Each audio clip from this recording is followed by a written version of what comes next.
Friends, आप देख रहे हैं open study area YouTube channel. मेरे प्यारे साथियों, यदि आप बिहार एसटीईटी एग्जामिनेशंस 2026 दे रहे हैं और उसमें संगीत आपका मेन पेपर है, तो आज के इस सेशन में हम 50 वन लाइनर मस्ट इम्पॉर्टेंट जो है संगीत अर्थात म्यूजिक से संबंधित प्रश्नों को रख रहे हैं। आप हमें ज़रूर कमेंट करके बताइएगा कि इन 50 प्रश्नों में से आप कितने सही आंसर जानते थे और आप हमारा यह वीडियो आप किस जिले से देख रहे हैं, कहाँ से, ये हमें कमेंट करके ज़रूर बताइएगा। आइए शुरुआत करेंगे अपने पहले नंबर क्वेश्चन के साथ। भारतीय संगीत में श्रुति की पारंपरिक संख्या कितनी मानी गई है? भारतीय संगीत में श्रुति की पारंपरिक जो संख्या है वह कितनी है? 22 है। ये जो 22 श्रुतियां हैं उनका उल्लेख किस प्राचीन ग्रंथ में मिलता है? तो 22 श्रुतियों का उल्लेख जो है नाट्य शास्त्र में मिलता है। ऑप्शन नंबर यानी कि यहाँ पर नाट्य शास्त्र इसका सही आंसर होगा। आइए बढ़ेंगे अपने अगले क्वेश्चन के साथ कि ग्राम की अवधारणा मुख्यतः किस प्राचीन संगीत परंपरा से संबंधित है? तो ग्राम की अवधारणा मुख्यतः जिस प्राचीन संगीत परंपरा से संबंधित है, याद रखेंगे भारतीय शास्त्रीय संगीत से संबंधित रहने वाली जो परंपरा है वह ग्राम की अवधारणा है। प्राचीन भारतीय संगीत में कितने ग्राम माने गए हैं? तो अगर प्राचीन भारतीय संगीत में देखें तो कुल ग्रामों की संख्या जो है वह 3 मानी गई है। वह है षडज ग्राम, मध्यम ग्राम और गांधार ग्राम। यानी कि यहाँ पर ऑप्शन नंबर यानी कि यहाँ पर 3 षडज ग्राम, मध्यम ग्राम और गांधार ग्राम जो होती है प्राचीन भारतीय संगीत में ग्रामों की संख्या मानी गई है। अगला प्रश्न है कि वर्तमान हिंदुस्तानी संगीत में ठाट प्रणाली को व्यवस्थित रूप से किसने विकसित किया था? याद रखेंगे वर्तमान जो हिंदुस्तानी संगीत में ठाट प्रणाली है को व्यवस्थित करने वाले व्यक्ति कौन है? विष्णु नारायण भातखंडे के द्वारा वर्तमान में हिंदुस्तानी संगीत में ठाट प्रणाली को व्यवस्थित किया गया है, विष्णु नारायण भातखंडे। अगला प्रश्न देख लेंगे कि भातखंडे की ठाट प्रणाली में कितने ठाट माने गए हैं? अगर भातखंडे जी का ठाट के बारे में देखेंगे तो इस प्रणाली के अंतर्गत कितने ठाट हैं? सही आंसर है 10 ठाट हैं। आगे बढ़ेंगे। जनक राग शब्द का प्रयोग किस अर्थ में किया जाता है? जनक राग शब्द का प्रयोग किस अर्थ में करेंगे? सही आंसर होगा कि ऐसे राग के लिए जिससे अन्य रागों की उत्पत्ति मानी जाती है। जनक राग क्या है? तो ऐसे राग जो जिससे अन्य रागों की उत्पत्ति मानी जाती है उसे जनक राग के रूप में जानते हैं। तो जनक राग शब्द का प्रयोग किस अर्थ में करेंगे? तो ऐसे राग होंगे जिससे अन्य रागों की उत्पत्ति हो रही होगी। कर्नाटक संगीत में मेलकर्ता प्रणाली में कितने मेल हैं? तो कर्नाटक संगीत में मेलकर्ता प्रणाली में कुल जो मेल हैं उनकी संख्या 72 है। आगे बढ़ेंगे। मेलकर्ता प्रणाली को व्यवस्थित करने का श्रेय किसे दिया जाता है? मेलकर्ता प्रणाली को व्यवस्थित करने का श्रेय जो है किसे दिया जाता है? तो याद रखेंगे वेंकटमकी को जो है मेलकर्ता प्रणाली में व्यवस्थित करने का श्रेय दिया जाता है। मेरे प्यारे साथियों, आप देख रहे हैं open study area YouTube channel. यदि आप बिहार एसटीईटी एग्जामिनेशंस दे रहे हैं और आपको क्वालिफाई करना है हर हाल में, तो हमारी YouTube channel open study area आपको 3 प्रकार की ई बुक जो है प्रोवाइड करती है, जो कि एक है संगीत से संबंधित, दूसरा जो PDF ई बुक है वो है आर्ट ऑफ टीचिंग का और तीसरा जो है GK GS का। यदि आप लेना चाहते हैं तो आप हमारे इस दिए गए व्हाट्सएप नंबर से इसे परचेज करके आसानी से आप उसको पढ़ करके और आसानी पूर्वक जो है अपना जो संगीत म्यूजिक का जो स्टेट एग्जामिनेशन है उसको क्वालिफाई कर सकते हैं। तो अगला प्रश्न देख लेंगे। हिंदुस्तानी जो संगीत में आरोह का अर्थ क्या है? बहुत ही बढ़िया प्रश्न है। देख लेंगे हिंदुस्तानी जो संगीत है उसमें आरोह का अर्थ क्या है? स्वरों के चढ़ते क्रम को जो है आरोह कहा जाता है। हिंदुस्तानी संगीत में आरोह का अर्थ है कि स्वरों का चढ़ता हुआ क्रम। आगे बढ़ेंगे। अवरोह किसे कहेंगे? तो स्वरों के उतरते क्रम को अवरोह कहते हैं और स्वरों के बढ़ते क्रम को आरोह कहते हैं। आप अभी तुरंत दोनों को समझ गए होंगे। राग में किसी स्वर का अत्यधिक महत्व किस संज्ञा से व्यक्त किया जाता है? राग में किसी स्वर का अत्यधिक महत्व किस संज्ञा से व्यक्त किया जाएगा? तो राग में जो कोई स्वर है उसको अत्यधिक महत्व संज्ञा जो दी जाएगी उसको वादी स्वर के नाम से जानते हैं। वादी के बाद राग का दूसरा प्रमुख स्वर क्या कहलाता है? तो वादी के बाद जो दोस्तों आता है प्रमुख स्वर उसका नाम है संवादी स्वर। याद रखेंगे। आगे बढ़ेंगे। राग के ऐसे स्वर जो वादी संवादी से कम महत्व रखते हैं क्या कहलाते हैं?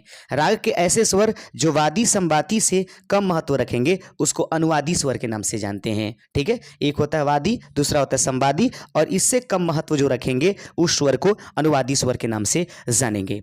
राग में जिन स्वरों का प्रयोग नहीं किया जाता है उन्हें क्या कहते हैं? वे स्वर जिनका प्रयोग जो है राग में नहीं करेंगे उसको विवादी स्वर के नाम से जानेंगे। तो आपने वादी, संवादी, अनुवादी और विवादी देख लिया। तो राग में जिन स्वरों का प्रयोग नहीं होगा उसको विवादी स्वर के नाम से जानेंगे। पकड़ का प्रमुख उद्देश्य क्या है? तो दोस्तों पकड़ का जो प्रमुख उद्देश्य है राग की विशेषता की पहचान करना। यानी पकड़ क्या होता है संगीत के क्षेत्र में? तो पकड़ वो है जिसके द्वारा राग की विशिष्टता की पहचान की जा सके, उसे पकड़ के नाम से जानते हैं। आगे बढ़ते चलते हैं। राग की पहचान कराने वाला विशिष्ट स्वर समूह क्या कहलाता है? बहुत ही बढ़िया प्रश्न है और प्रश्न को गौर से देखिएगा। राग की पहचान कराने वाला विशिष्ट स्वर समूह क्या कहलाएगा? तो राग की पहचान करने वाला विशिष्ट समूह स्वर जो है पकड़ कहलाता है। तुरंत इसके बारे में हमने बात भी किया है। अगला प्रश्न देख लीजिएगा। जिस राग में 5 स्वर प्रयुक्त हो उसकी गति जाति क्या होती है? कहते हैं कि जिस राग में स्वरों की संख्याएं 5 होती हैं, यानी 5 प्रयोग की जा रही हैं, उसकी जाति क्या होती है? उसको दोस्तों ऑडो के नाम से जानते हैं। ठीक है, ऑडो क्या है? तो जिस राग में 5 स्वर प्रयुक्त होते हैं उसको ऑडो के नाम से जानेंगे।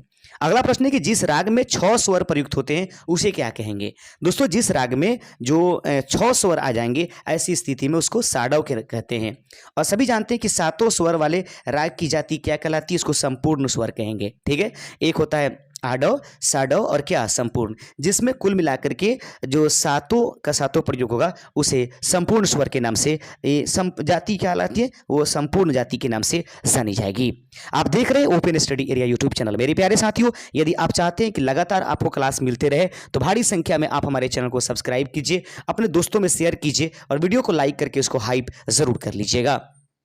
प्रश्न है कि आरोह और अवरोह में अलग अलग संख्या के स्वर होने पर राग की जाति किस आधार पर निर्धारित होती है? आरोह और अवरोह में अलग अलग संख्या के स्वर होने पर राग की जाति किस आधार पर होगी? तो आरोह और अवरोह अलग अलग अगर संख्या में है तो ऐसी स्थिति में आरोह अवरोह में प्रयुक्त स्वरों की संख्या के आधार पर इसको प्रयोग करेंगे। अगला प्रश्न है समय सिद्धांत मुख्यतः किससे संबंधित है? देखेंगे संगीत के क्षेत्र में अगर समय सिद्धांत कहा जाए तो मुख्यतः किससे संबंधित है? तो रागों के गायन और वादन के उपयुक्त समय से है, तो जिसको समय सिद्धांत के रूप में जानते हैं। प्रश्न है कि हिंदुस्तानी संगीत में पूर्वांग किन स्वरों से संबंधित है? हिंदुस्तानी संगीत में पूर्वांग किन स्वरों से संबंधित है? सही आंसर है सा से म तक के स्वर क्षेत्र को जो है हिंदुस्तानी संगीत में पूर्वांग स्वर के नाम से जानेंगे। सा से म तक, सा रे ग म। आगे देखेंगे उत्तरांग किस स्वर क्षेत्र को कहा जाता है? तो सारे गामा पा धा नी सा, यानी कि पा से लेकर के सा तक के स्वर जो होते हैं उत्तरांग स्वर के क्षेत्र के रूप में जाने जाते हैं। आगे बढ़ेंगे। आंदोलन का अर्थ क्या है? तो दोस्तों इसमें संगीत में आंदोलन का मतलब है किसी स्वर के आसपास धीमे और नियंत्रित स्वर कंपन का प्रयोग होना। आंदोलन का अर्थ है संगीत के क्षेत्र में कि किसी स्वर के आसपास जो है धीमे और नियंत्रित स्वर अगर प्रयोग की जा रही है कंपन के रूप में तो उसको आंदोलन के रूप में हम लोग संगीत के क्षेत्र में जानेंगे। अगला प्रश्न है मिंड किसे कहेंगे? बहुत बढ़िया प्रश्न है कि मिंड किसे कहेंगे? तो एक स्वर से दूसरे स्वर तक बिना टूटे हुए क्रमिक स्वर गमन को मीन के नाम से, मिड के नाम से जानेंगे। प्रश्न क्या है कि मिड किसे कहेंगे? तो एक स्वर से दूसरे स्वर तक अगर आप पहुंच रहे हैं और उसमें बिना किसी प्रकार की रुकावट आ रही है, क्रम को कोई टूटना उसमें नहीं आता है, तो उसे मिड स्वर के रूप में जानेंगे। गमक का संबंध किससे है? दोस्तों स्वर को विशेष बल एवं कंपन के साथ अलंकृत करने से जो आती है संगीत के क्षेत्र में उसको गमक के नाम से जानेंगे। कर्ण स्वर क्या है? देखेंगे मुख्य स्वर के साथ अत्यल्प मात्रा में स्पर्श किया जाने वाला सहायक स्वर, यानी जो मुख्य स्वर है और उसके साथ अत्यल्प मात्रा में स्पर्श करने वाली अगर कोई सहायक स्वर का हम लोग क्या ले रहे हैं, सहारा ले रहे हैं, तो उसको कर्ण स्वर के नाम से जानेंगे। अगला प्रश्न है खटका किस प्रकार का स्वर अलंकरण है? खटका किस प्रकार का स्वर अंकलन है? तो दोस्तों सही आंसर है कि तीव्र गति से अनेक स्वरों का संक्षिप्त समूह का प्रयोग होना, इसको खटका के नाम से खटका स्वर अलंकरण कहेंगे। तो खटका किस प्रकार का स्वर अंकलन है? तो तीव्र गति से अनेक स्वरों का संक्षिप्त समूह जो होगा उसको खटका के नाम से जानेंगे। अगला प्रश्न है मुर्की की प्रमुख विशेषता क्या होती है? बहुत बढ़िया प्रश्न है कि मुर्की की प्रमुख विशेषता क्या है?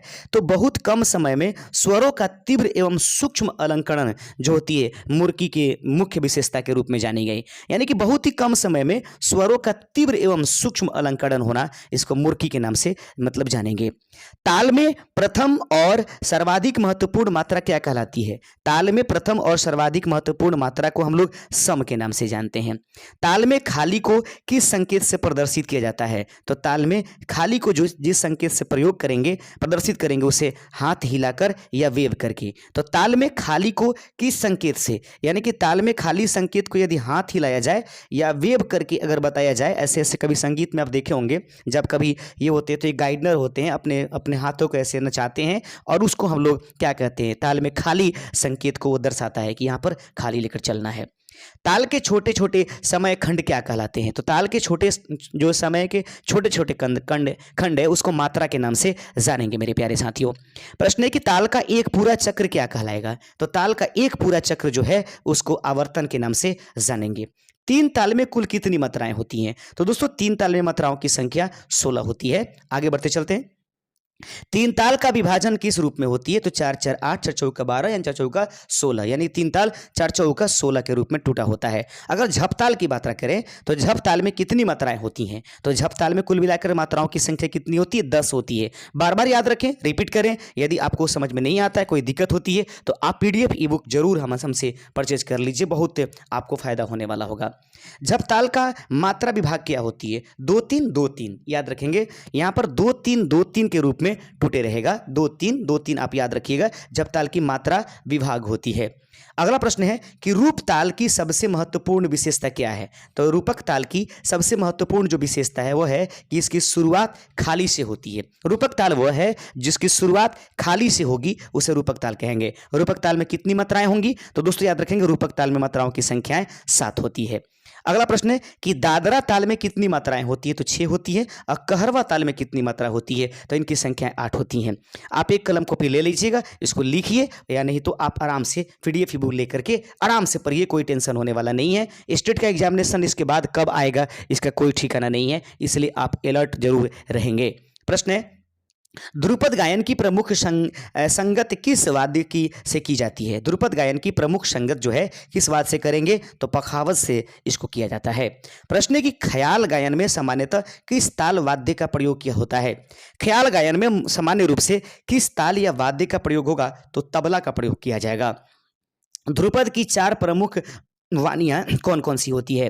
तो ध्रुपद की 4 जो प्रमुख वाणियां हैं वह दोस्तों गौहर, डागर, खंडार और नौहार होती है। ध्रुपद की 4 प्रमुख वाणियां कौन कौन सी है? तो गौहर, डागर, खंडार और नौहार इस प्रश्न का सही आंसर है।